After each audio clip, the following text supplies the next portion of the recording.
Okay. So today we're going to continue working on the speaking section. And we are going to be moving on to the next question.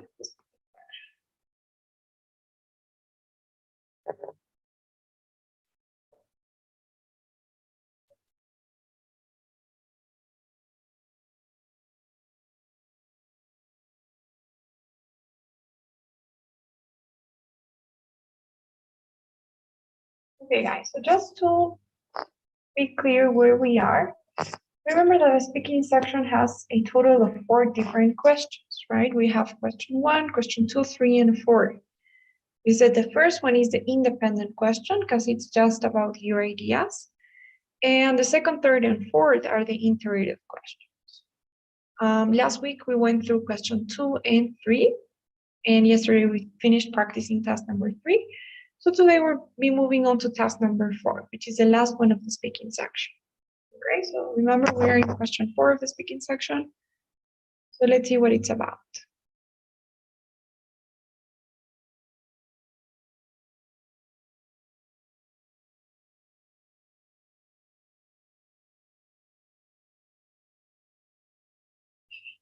Here we go.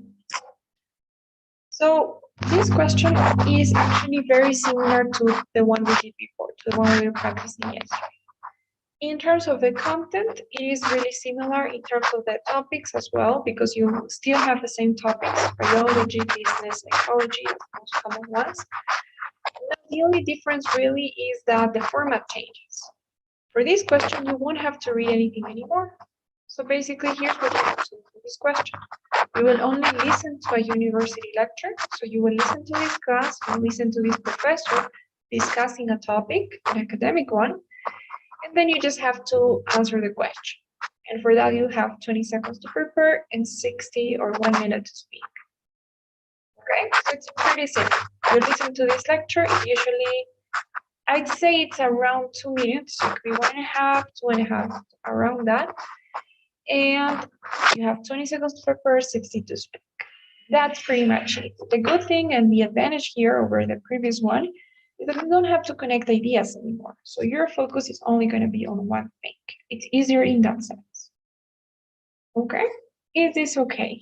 Do you guys have any questions about the format? Okay, so now the most important thing you guys need to know, and the great thing about this, and the great thing about the TOEFL test is that you already know what to expect, right? In terms of format, every time you get the same types of questions. Now, for this question specifically, the lecture that you guys will hear will always have the same structure, and you need to know what that structure is so that you can identify the elements that you need to identify and have a good answer. So what is it that I'm talking about? Basically, in this lecture, let's give an example. So for instance, let's say that this is about, I don't know, let's say that this is about camouflage, okay? So during the first 30 to 40 seconds, you will hear the professor give a short introduction about the topic. So in the first 30 seconds, the professor is going to be telling you what the topic is and maybe giving you a short definition or a short explanation as to what camouflage is. So it could be like, hey guys, today we're going to be discussing camouflage, animal camouflage, which is how animals hide from predators or blah, blah, blah. Basically an explanation of what it is, right? That's what you guys will have in the introduction. Now, I want to be really clear about something starting now. When you guys are listening to this introduction, where the professor talks about the topic in general, you don't have to take notes, okay? Please don't take notes. Don't write down anything about what you hear during the first 30 seconds. The introduction shouldn't be your notes. Okay, so you're just gonna pay attention to what the professor is saying so that you have a good idea of what it's about. You're just gonna listen carefully, but you won't write anything down. Is that okay so far? Okay, now here's the most important part. This is the most important thing. You will always, in this lecture, have 2 subtopics. So that means that this topic, camouflage, is going to be divided or broken down into two. So maybe you can have two types of camouflage. Maybe you can have one that is like, I don't know, maybe we could say, I don't know, maybe one is shifting colors. Okay, maybe that's one type of camouflage. So that's going to be your first subtopic. So here you have to start taking notes. You need to be able to identify what is the first subtopic, which could be one type of camouflage, definitions of camouflage, I don't know, like effects of camouflage, reasons why animals use this tool. So there are many things, many ways in which these could be organized, but you will always have two of them. So let's say the first one is shifting colors. So again, here you'll have an explanation or a definition. So the professor will tell you what this is about, how this works. So the professor will be like, so first, there are some animals that have the ability to shift colors. That means that they are able to change from one color to the other in order to blend in with their environment, right? So the professor is explaining what this is about, how it works. Now, after the professor gives the subtopic, you will always have an example for each subtopic. So if we're talking about shifting colors, then maybe the professor will give you the example of an animal that does that. So for example, we'll have, I don't know, I think the lizard, or one specific lizard. Okay, so that's going to be the example. So there's this lizard that lives in this place, in this desert, that is able to shift colors and that can blend in into different types of environments and stuff. So basically, that'll be the example for this subtopic, all right? And then you'll have the same thing for the second subtopic. So you will have another type of camouflage. Maybe you have shifting shapes. So that's going to be the second type of camouflage that you have. So maybe there are other animals that are able to shift shapes, so they can, I don't know, turn into something else in order to hide. And same thing, you will have another example. So maybe another animal that can do this. Okay, that's always going to be the structure. You have two subtopics and you got two examples, one for each. And your focus should be on understanding what those subtopics are and understanding the examples, catching those examples. That's what you guys need to do. And of course, you need to take notes because this is the body of the response, the body of the lecture. You can have additional details, it happens, but that is never going to be the most important thing. Your attention should be here, so topics and examples. So is that okay? Is that clear?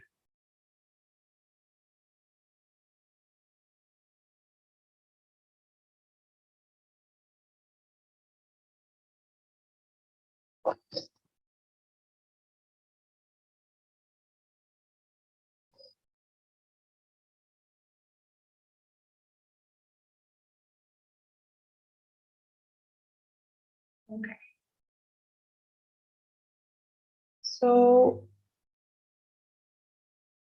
okay, so the topics are the same as I was telling you before. We have psychology, biology, and business as the major ones. So the tip is the same. I'm going to be honest with you guys. Usually, although the topics are the same, this question is a little bit more difficult than the previous one in terms of the topics that you get. So they are a little bit more in depth than the previous one. Okay, maybe they are a little bit more complicated to understand. So I do suggest the same tip that I gave you for the previous one. Make sure that you practice, not necessarily practicing with lectures from the TOEFL, but listening to any type of thing, any type of content, watching videos, listening to TED Talks, podcasts, anything can help practicing vocabulary and comprehension, right? So make sure that you practice reading and listening about these topics. Okay, guys, so do you have any questions before we start?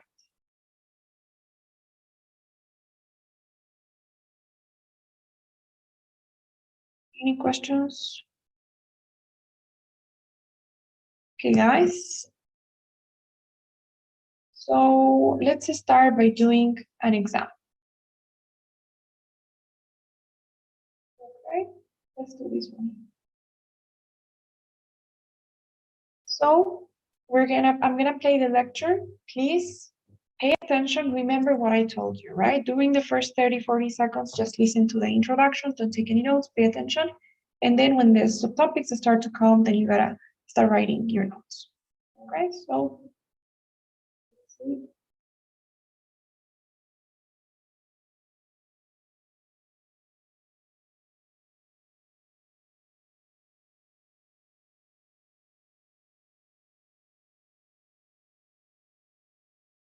Number 6.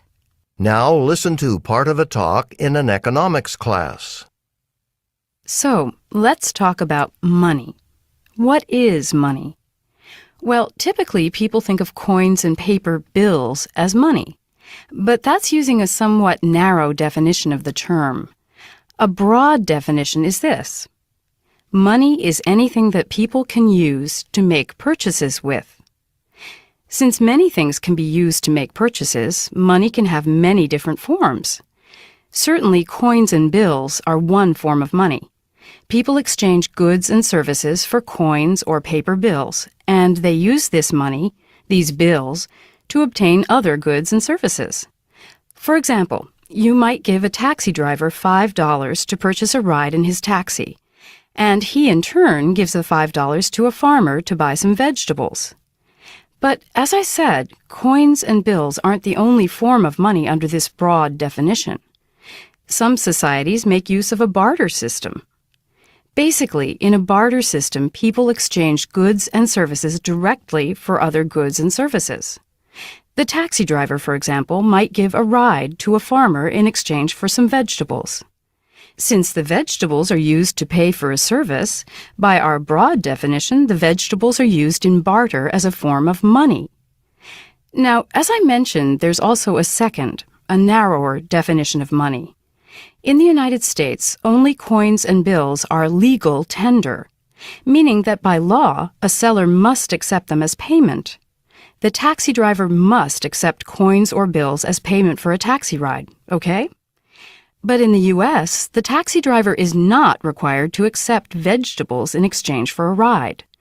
So a narrower definition of money might be whatever is legal tender in a society, whatever has to be accepted as payment.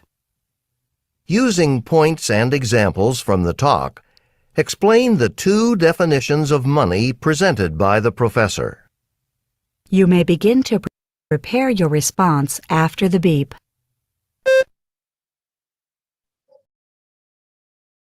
Okay, so that was the lecture.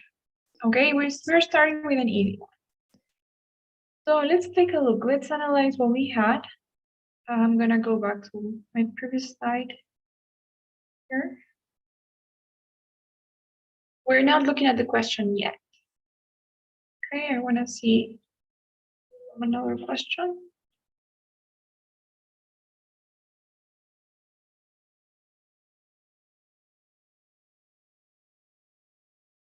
Okay, guys. So, all right. So let's start discussing what we had. The first thing that you need to do, remember I told you not to take notes from what you had in the introduction? So the reason why I told you that is because you will have to have an introduction when you're speaking.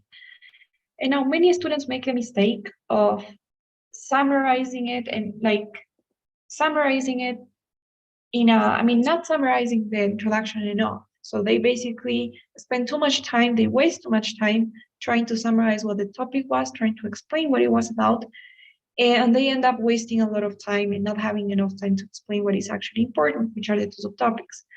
So what you guys are gonna do, as soon as you finish listening, you will hear the question. In this case, this is the question. It says, using points and examples from the talk, explain the two definitions of money presented by the professor. That is the question, right? So what I want you to do as soon as you finish listening and you hear the question, you're gonna write down what you have after the word explain. So here, after the word explain, we have the two definitions of money presented by the professor, right? So this is gonna be the topic. This is what you're gonna copy and paste into your response later. So the topic, you don't have to give it that much thought. You already know what it's about because it's in the question. The lecture was about the two definitions of money. Okay, so what you're gonna do is you're gonna write that down. You're gonna say two definitions of money, and that's it. That's all you need from the introduction. Okay? Is that clear? Do you get what I'm saying? So here in the topic, we're gonna say two definitions of money, and that's the topic. Yes, is that okay? No questions so far? Guys? So the good thing is you already know what this was about. It was about two definitions of money. Now, could anyone please tell me what was the first definition of money?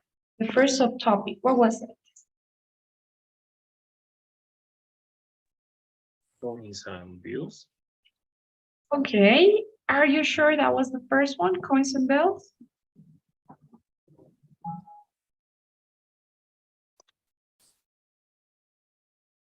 I don't know if it's narrow definition or Exactly, yes. The narrow definition is actually the second one. So what's the first?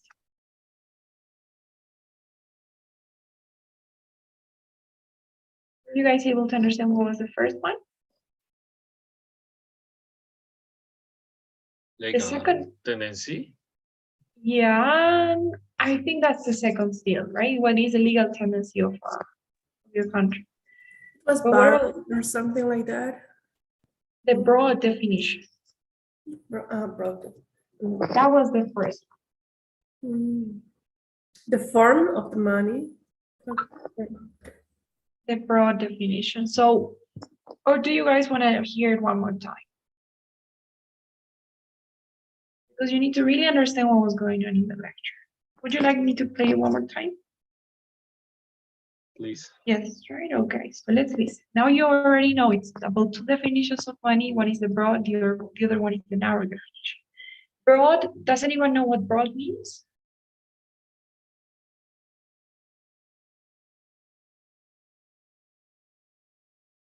Broad is basically general. Broad is like amplia or general. Okay, and narrow is the opposite of broad. Narrow is like that, cerrada, okay, or like closed, the specific definition. So you have the broad one, the general one, and the narrow one. So let's hear it again.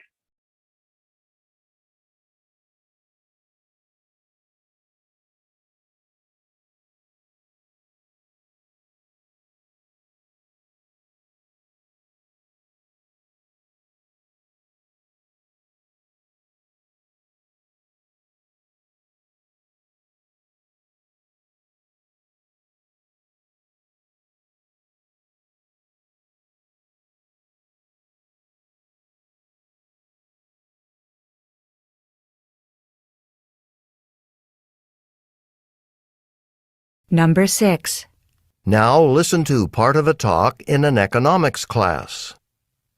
So, let's talk about money. What is money? Well, typically people think of coins and paper bills as money, but that's using a somewhat narrow definition of the term. A broad definition is this: money is anything that people can use to make purchases with. Since many things can be used to make purchases, money can have many different forms. Certainly, coins and bills are one form of money. People exchange goods and services for coins or paper bills, and they use this money, these bills, to obtain other goods and services. For example, you might give a taxi driver $5 to purchase a ride in his taxi, and he in turn gives the $5 to a farmer to buy some vegetables. But as I said, coins and bills aren't the only form of money under this broad definition. Some societies make use of a barter system. Basically, in a barter system, people exchange goods and services directly for other goods and services. The taxi driver, for example, might give a ride to a farmer in exchange for some vegetables. Since the vegetables are used to pay for a service, by our broad definition, the vegetables are used in barter as a form of money. Now, as I mentioned, there's also a second, a narrower definition of money. In the United States, only coins and bills are legal tender. meaning that by law, a seller must accept them as payment. The taxi driver must accept coins or bills as payment for a taxi ride, okay? But in the U.S., the taxi driver is not required to accept vegetables in exchange for a ride. So a narrower definition of money might be whatever is legal tender in a society, whatever has to be accepted as payment. Using points and examples from the talk, explain the two definitions of money presented by the professor. You may begin to prepare your response after the beep. Okay. So, is it better now? Were you able to catch those two subtopics to definitions?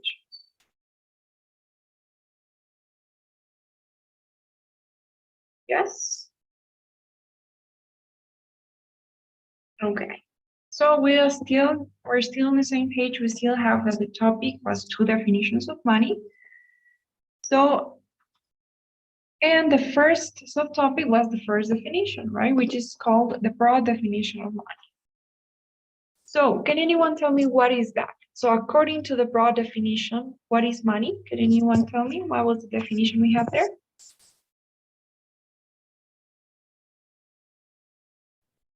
Coins and bills. The Are form you of sure?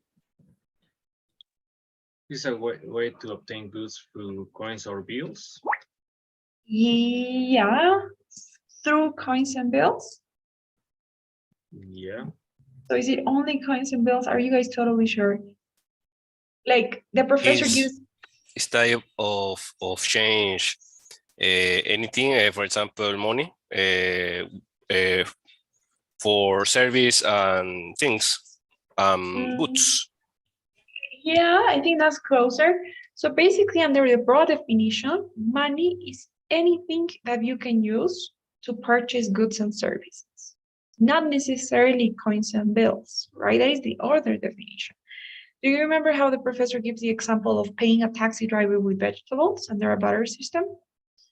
So those vegetables in that case will be money. So money is not necessarily coins and bills under the broad definition. Okay? Yes? Do you guys agree?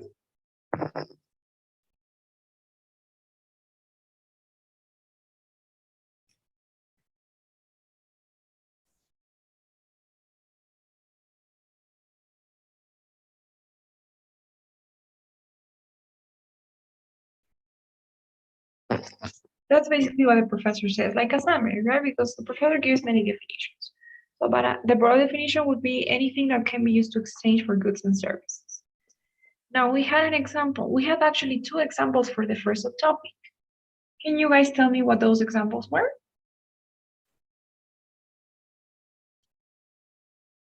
The first one was you pay $5 to the taxi driver and he goes to pharmacy to buy medicine. Exactly. But I'm not sure if he goes to the pharmacy. You pay $5 to the taxi driver to give you a ride, and then he's gonna use those $5 to buy what?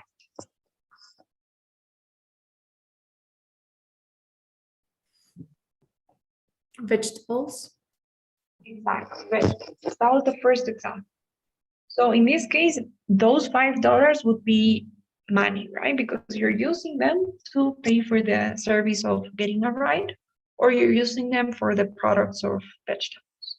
So that's the first example. And what about the second example we had here?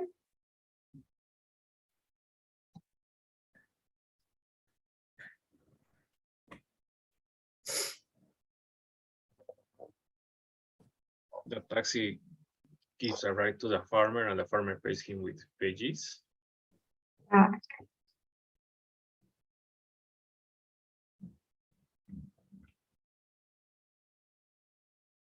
Perfect. That's the second example. So under this definition, then the vegetables are money, right? Because the farmer is using the vegetables to get the service. So, I mean, out of these two examples, which one do you think is most important?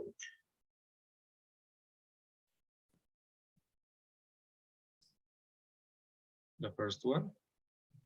Are you sure?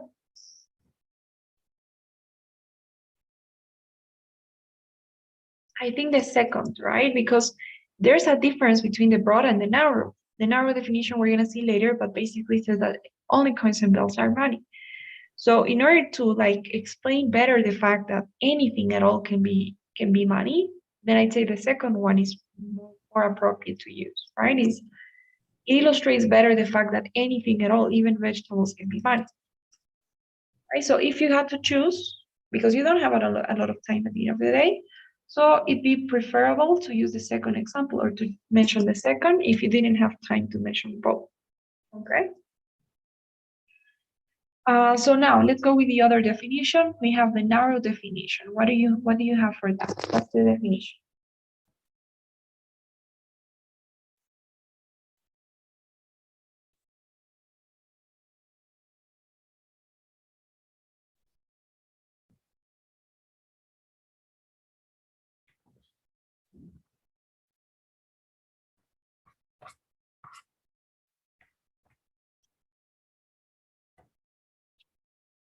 Is the legal tendency of using coins and bills to obtain some goods or services?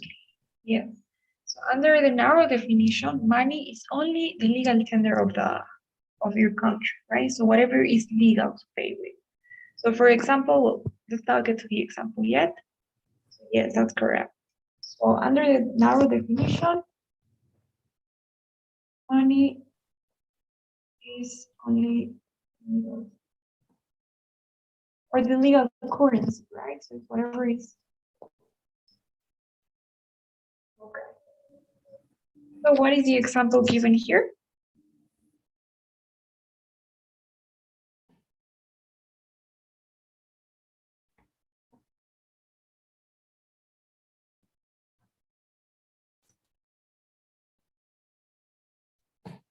The taxi driver, that he has to accept only this kind of money. Exactly. So yeah, the professor says in the US, the current, like the legal currency, the legal tender is basically coins and bills, right? So the only thing that the taxi driver is required to accept as a form of payment, is like obliged to accept, is coins and bills. Like there's nothing else that you can pay the taxi driver with, like in the US, right? Legally speaking. So taxi driver is only required to accept.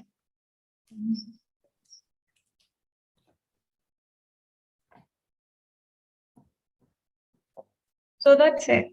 Okay, maybe it was a little bit tough to understand. Maybe we should have started with a different example where you can see the two subtopics more noticeable. But do you see the structure? Now that we've structured it like this. So that's how you should also be taking your notes, because you already know that you have two topics and two examples. Try to take your notes in this way too. Is this okay? Do you guys have any questions about that lecture? Okay, guys, so don't worry, we're gonna practice. We have enough time. Okay, so what is it that you guys have to do once? Remember, you get 20 seconds to prepare and then 60 to speak, right? So what is it that you have to do when you're speaking? Here's the deal. So first thing, you're gonna start by giving an introduction. The introduction has to be as quickly as you can. So remember what I told you, use what you have in the question. Remember that the tools that you have when you're speaking, first is the question, second is your timer, and third, your notes, and obviously your memory, right? Those are the tools that you have when you're speaking. You have nothing else. So you have to make the best out of each of those tools. That means that you need to also use the question, okay? So since you're gonna be able to see the question when you're speaking, you're gonna start by giving an introduction where you mention what was mentioned in the question as the topic. So you're gonna tell me the lecture discusses, and in the question here we have two definitions of money, right? So you're gonna say that and only that. Please don't explain further, don't tell me anything else. It should be as short as it can be. So use what you have in the question and leave it there. The lecture discusses the two definitions of money. That is your introduction. That's the way you introduce. Do you guys have any questions about that? It shouldn't go over 10 seconds. Is that okay? All right, so you have 50 seconds to now explain the two subtopics and the two examples. And you can do it like this. Remember, always using transition words, always using reporting verbs in the simple present. And that's it, that's everything we have in the template. So you start with a transition, you say, first the professor explains, and you explain the first subtopic, right? Which will be the broad definition here. So first the professor explains the broad definition, which says that money is this and this and that. For instance, and then you go with the example. So a taxi driver can accept vegetables as a form of payment. And then you go with the other one. You have another transition. You say, then the professor goes on to explain. So if it's female or male, I think, was it female or male, the one that we heard?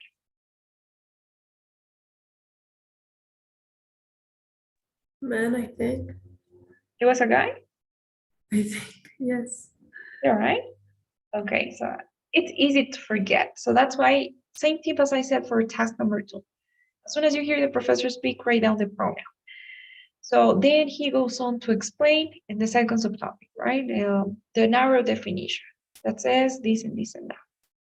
And then you give the example. To illustrate, he gives the example of, and then you give me the example that was given there, right? Same thing, the taxi driver that's only required to accept coins and bills.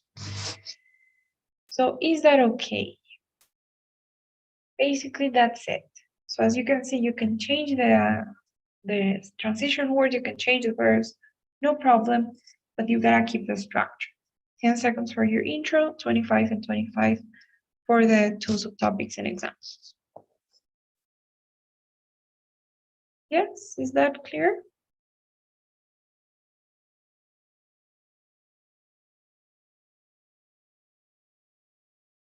Okay, guys. So I'm gonna do it so that you can hear like a sample response. I'm gonna try to keep the template and do my best. Okay, let's see.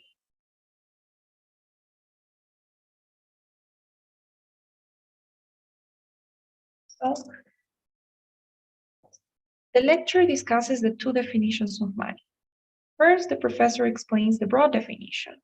According to the broad definition, money is anything at all that can be used to pay or exchange for goods and services.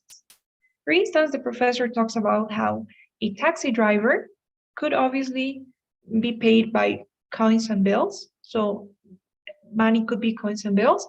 But not only that, but the taxi driver could also accept vegetables as a form of payment by a farmer, maybe. So under this definition, these vegetables can also be money. Then the professor goes on to explain the narrow definition, which says that money is only the legal tender of the country where you reside. So to illustrate, the professor gives the example of the US. In the US, only coins and bills are the legal tender. That means that in the example, the taxi driver is only required to accept coins and bills as a form of payment. Right, so something like that. I try to keep the times.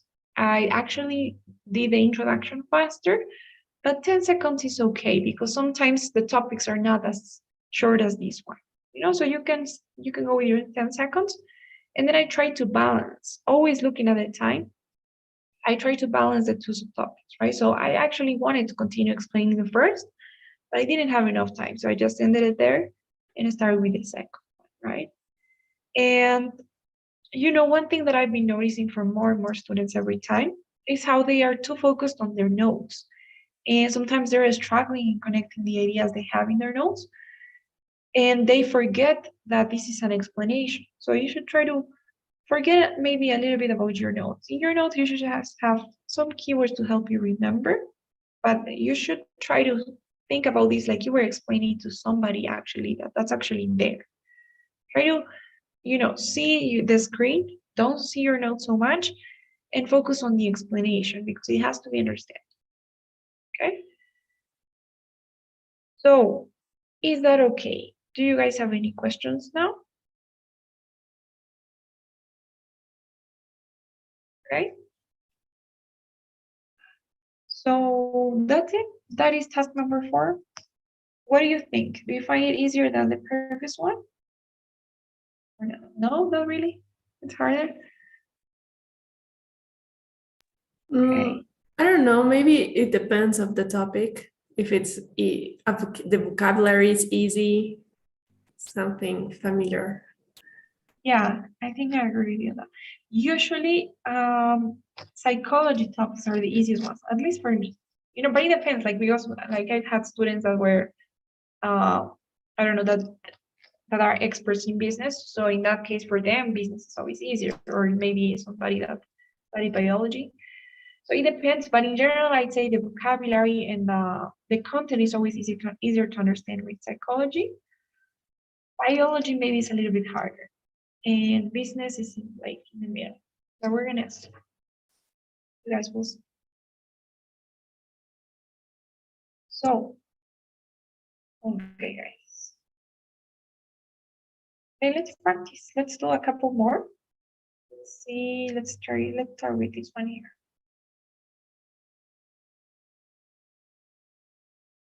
This is psychology. Please pay attention and take the.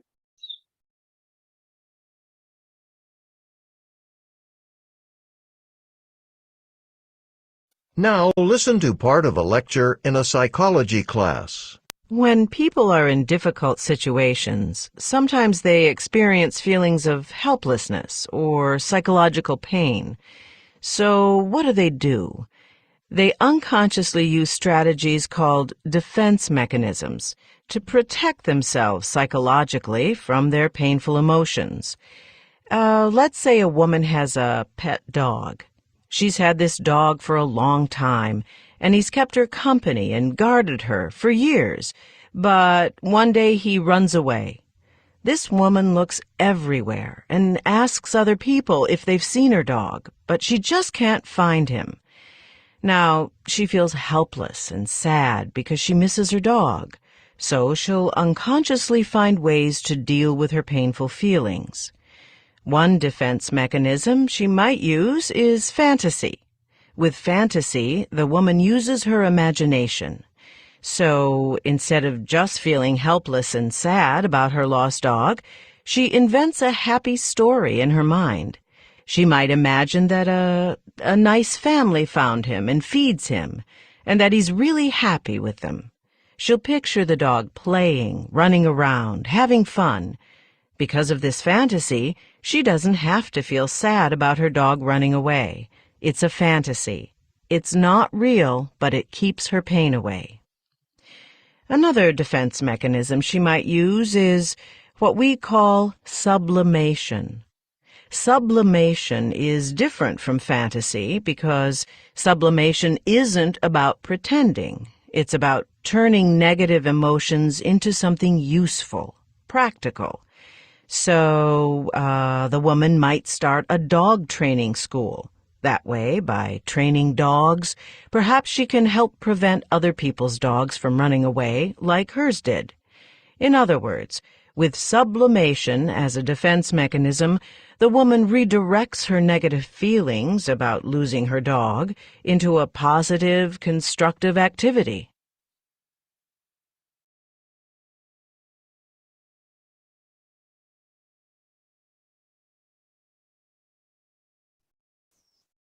Okay, hope that was easier. Now the question says, using points and examples from the talk, describe the two defense mechanisms mentioned by the professor.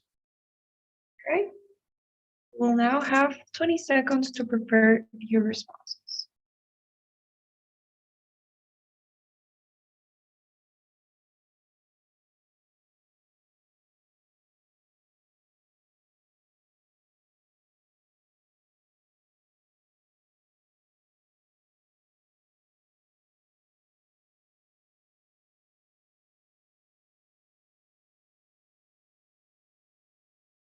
Okay. So, is there anyone who wants to try first? Sure, you guys. Yes, great. Sure.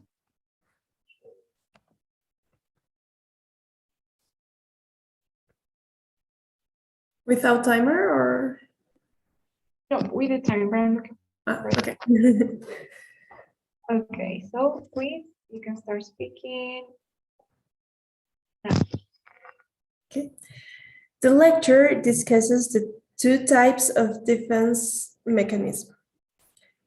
First, the professor explains the fantasy, which is that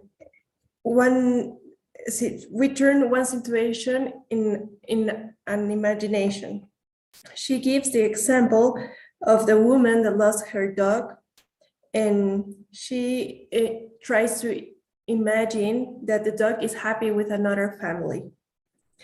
Then she explains the sublimation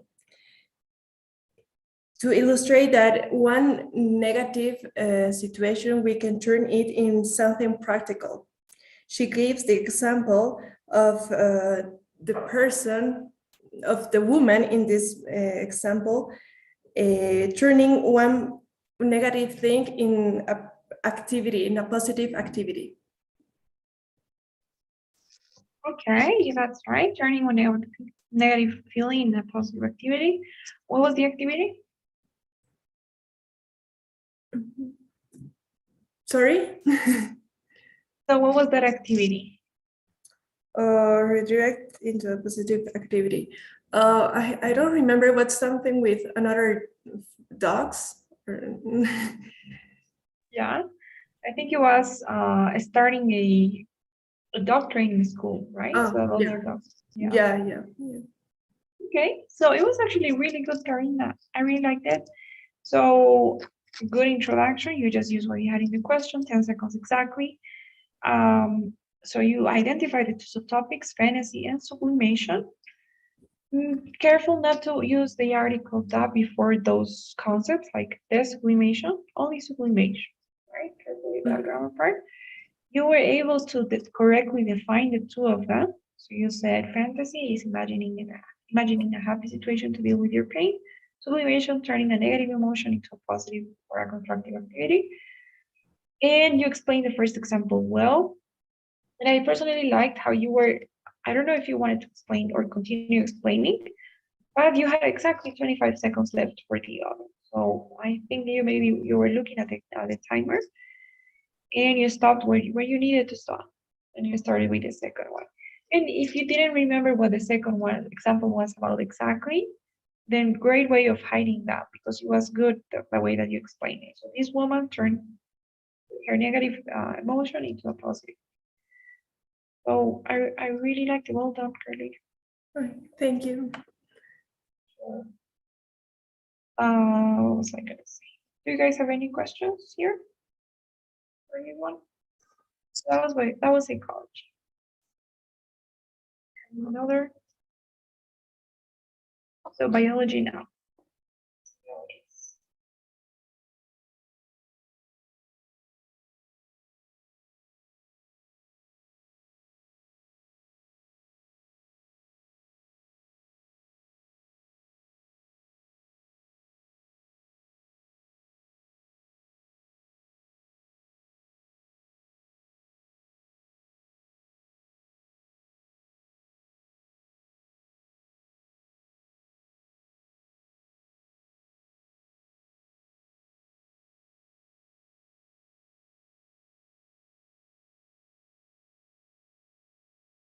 Listen to part of a lecture in a marine biology class.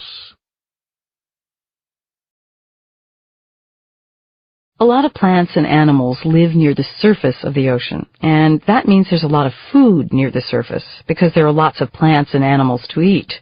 But if you go down to the deepest parts of the ocean, it's cold and dark, and there's not a lot living down there, so food is very scarce. So organisms that live down at these great depths have developed special adaptations to help them survive in this environment where food is so hard to find. For example, many deep-sea organisms have body features that enable them to eat prey that are larger than themselves.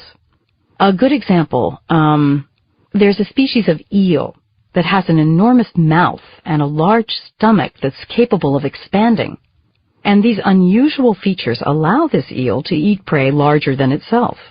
That's a big advantage, because if the eel eats something big, That's a lot of food, a lot of nutrition. So the eel can go for quite a while before it has to find food again. Another helpful adaptation in some deep-sea organisms is the ability to generate light. And some organisms use that light to help them capture food. For example, there's a kind of fish called the anglerfish, and on its head, this fish has a little structure that produces light, that glows in the dark. This little structure, this little light, is positioned close to the fish's mouth. Other fish are attracted to this light. They think it's something small they can eat, so they swim straight toward it, and that brings them close enough for the anglerfish to capture them and eat them.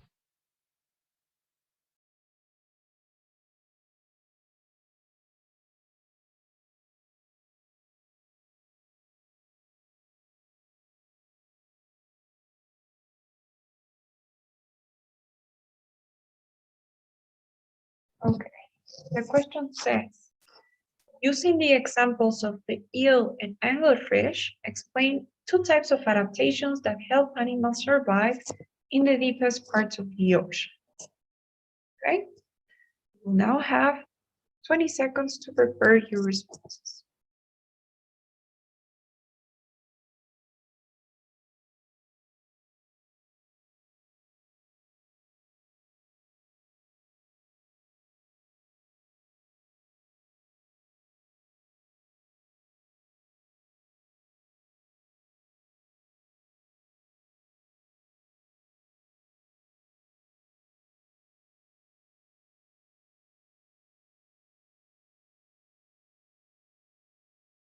Okay, so who would like to try now?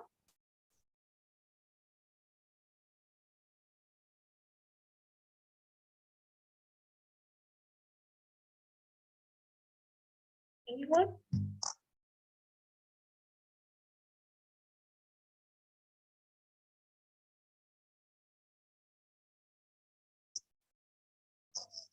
Nobody?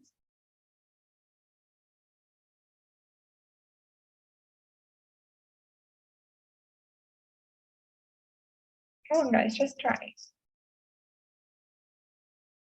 Why don't you want to try? I can try, but I think I don't have the exact definition of the first one. No problem. Just try to do something there or skip right into the example. Usually the example is connected to the definition, so you will explain it. So go ahead. Okay.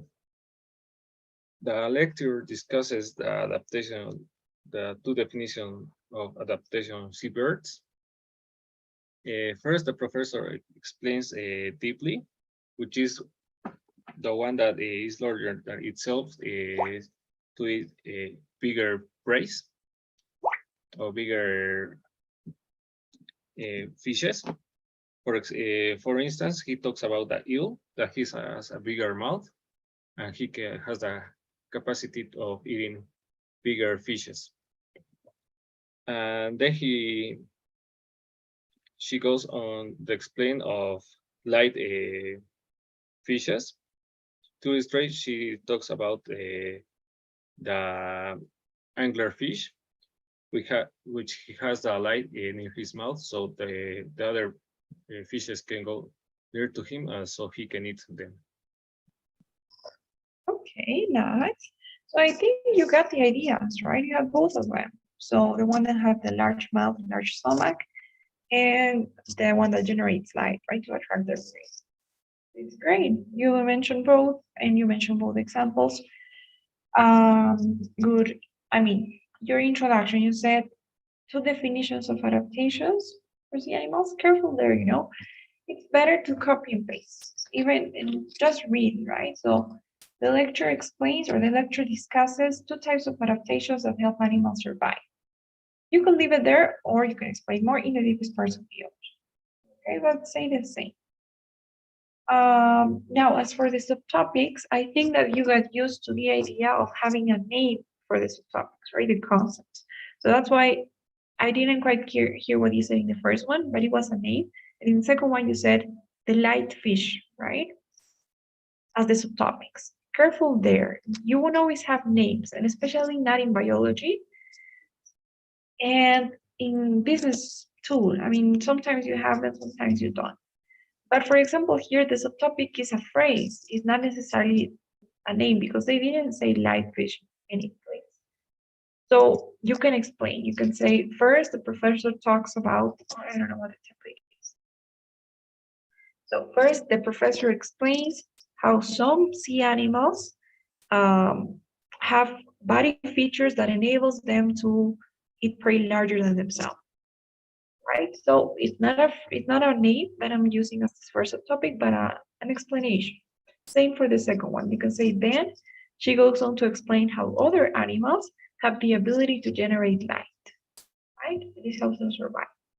So the second subtopic in this case, for example, is some sea animals have the ability to generate light. So it's not a name, but instead it's like an explanation. So those would be some tips. Careful there, and careful with the pronouns, right? Remember when we're talking about animals, you can use the pronoun it, or you can make it plural so that you can use the pronoun they or them. But try not to use he or she.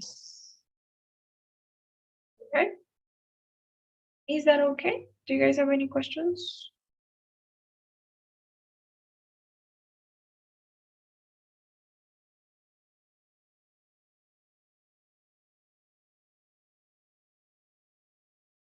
Which one out of the three that we did do you think is the easiest and the hardest one?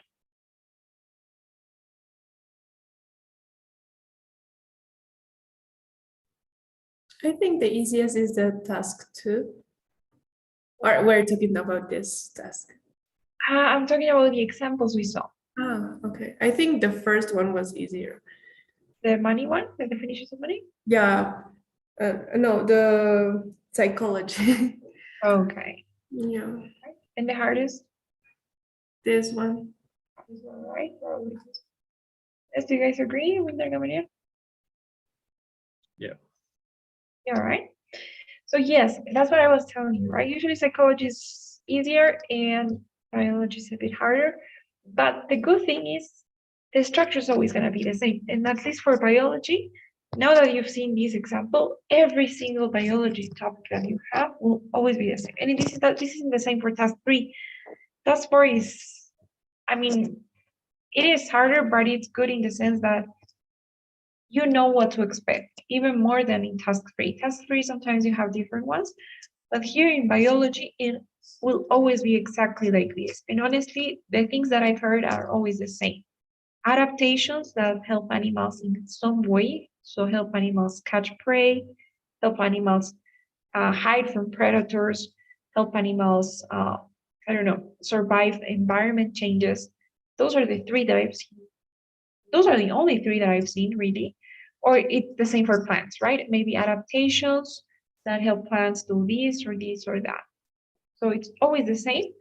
The 2 subtopics for biology are never names, never really. So I've seen different types and you never have like one concept specifically for the subtopics, but it's always like this, an explanation. And the 2 examples are always going to be animals and plants. So knowing that is going to help you like actively listen to the lecture and try to know what you're looking for before you're even listening to the parts of the lecture. Okay, so you'll see when we practice tomorrow, everything's the same. And yeah, maybe psychology is a little bit different sometimes, but biology will always be like that, like this one we did. Okay. So do you guys have any questions now before we leave?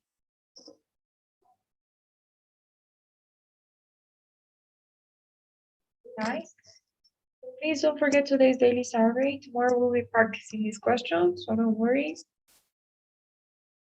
And thank you so much. I'll see you guys tomorrow. Thank you. Bye. Bye. Bye.